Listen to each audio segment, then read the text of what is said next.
Well, it's certainly been busy around here, and it's certainly been warm. We got the fans going full swing here to try to cool the place down a little bit. And I'm right in the middle of playing musical lathes, in that some weeks ago I started reorganizing the shop, and the big mill, which used to be here, did an about face, and it's facing the other way. Toolbox is in the same spot. The which was a Bridgeport is over here. The surface grinder is probably going to move over against this wall eventually, once the jumble of material is out of the way.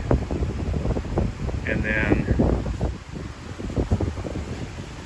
toolbox, big mill in the same spot, big lathe in the same spot. But I've managed to pick up a third lathe,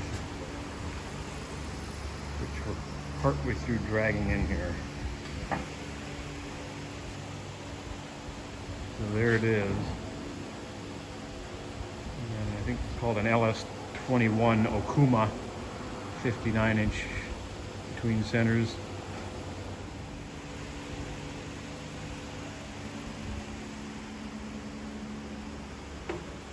I'm fairly certain that it's in better shape than the grime would have us all believe. So we'll see what it looks like when we clean it up.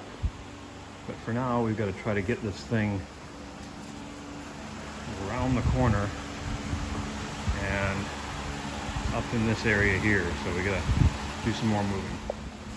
And there it is. It's about halfway, I guess.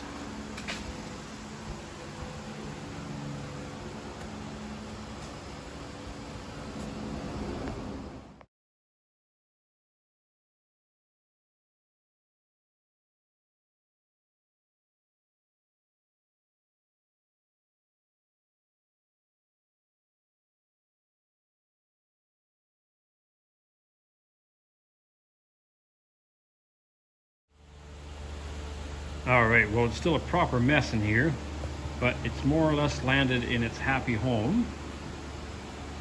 And here it is in all its glory. And there's nothing like a new machine in the shop coming from heavens knows where.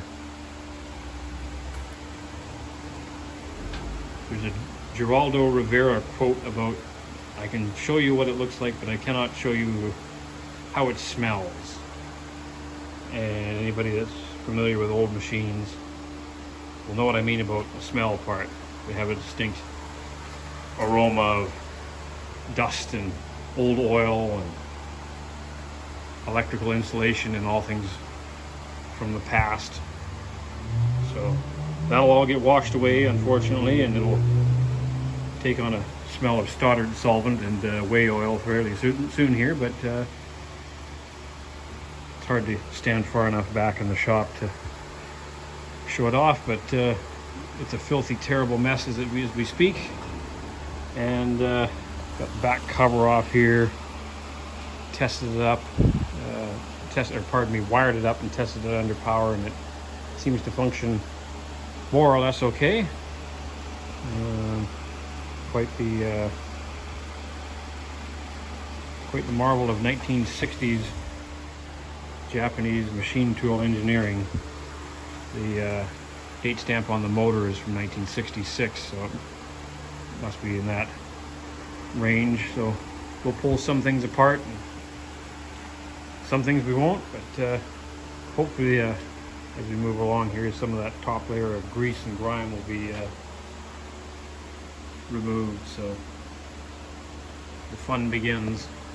All the while I have to continue producing saleable parts on the other machines, so this will have to take the back burner from time to time.